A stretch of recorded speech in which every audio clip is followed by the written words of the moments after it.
Now in this video, you're gonna learn how to use arpeggios to create more melodic guitar solos. Now it's the first video in a 3-part series for my new course, Melodic Soloing. It's on sale now at the link in the description. All right, so the first, in my opinion, the most important thing about melodic soloing is making a connection to the chords. So you wanna make sure, for instance, if you're soloing in the key of E minor, if your song is in the key of E minor, you're not just thinking E minor pentatonic or E minor, natural minor or something like that. You're thinking about the chords and trying to make some sort of connection to those chords. Now there's 2 ways that you can do this. Number 1, you can do that by knowing the notes on your fretboard and knowing your theory, so you know what notes are in each chord and you're able to visualize those. If you're not really able to do that, the other thing you can do is just simply visualize chord shapes across your fretboard, and there's a lot of different ways of doing this, but let me show you a couple of things. So let's say our first chord was going to be E minor. So what we might do here is we might visualize E minor even in the open position. Let's say I come down here and play those notes of an E minor chord. Okay? Now I could visualize those notes right here as well, or visualize those notes up there as well. Now what I want to do is start trying to build out that visualization so I have more stuff to work with here. And then in the next video, we're going to actually add on top of here, but let's just start with one thing at a time here. So as I play, I'm thinking about my notes. Now, if you know anything about your theory, you're playing E, G, and B, or the root, the 3rd, and the 5th. If you don't worry about that. But so I'm building up. Or I might play, or if I was up here,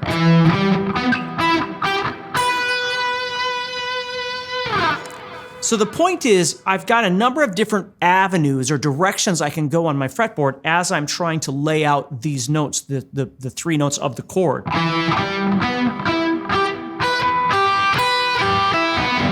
And I could even start kind of wrapping them around each other.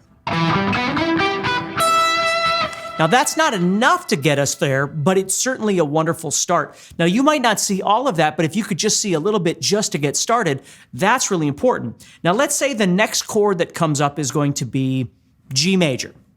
So we're moving from E minor to G major. So the next thing I do then is, as I'm playing and I move from E minor,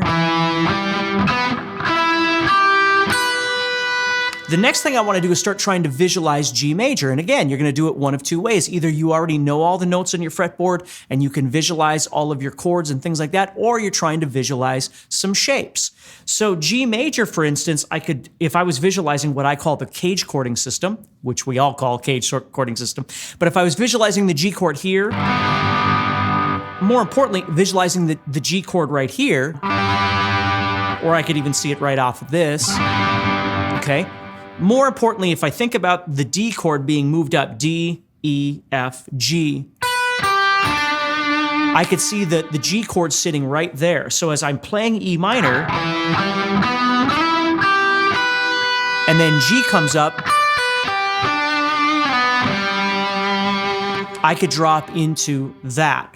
Now, as I'm doing this, and again, I've got a couple more videos coming here where we're going to keep elaborating on this, but I might not just sit and play the arpeggios up and down like this.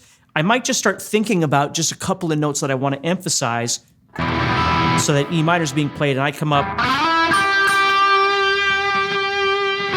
and then G comes up,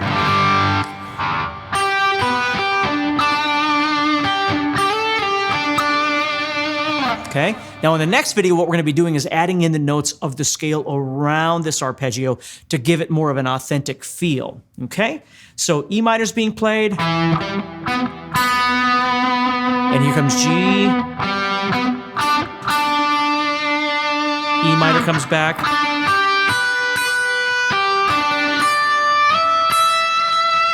and then back to G,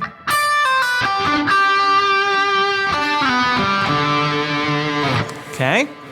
So it's just something to get you started a little bit and thinking about what you need to do to start visualizing these chords across the fretboard in these arpeggios or this cage chording system.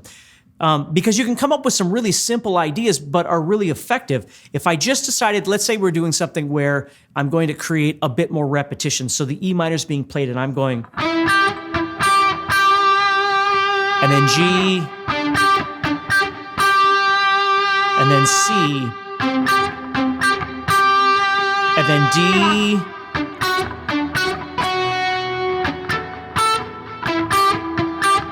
see, I could create a little repetitive idea by doing something very simple like that, and of course we can expand this.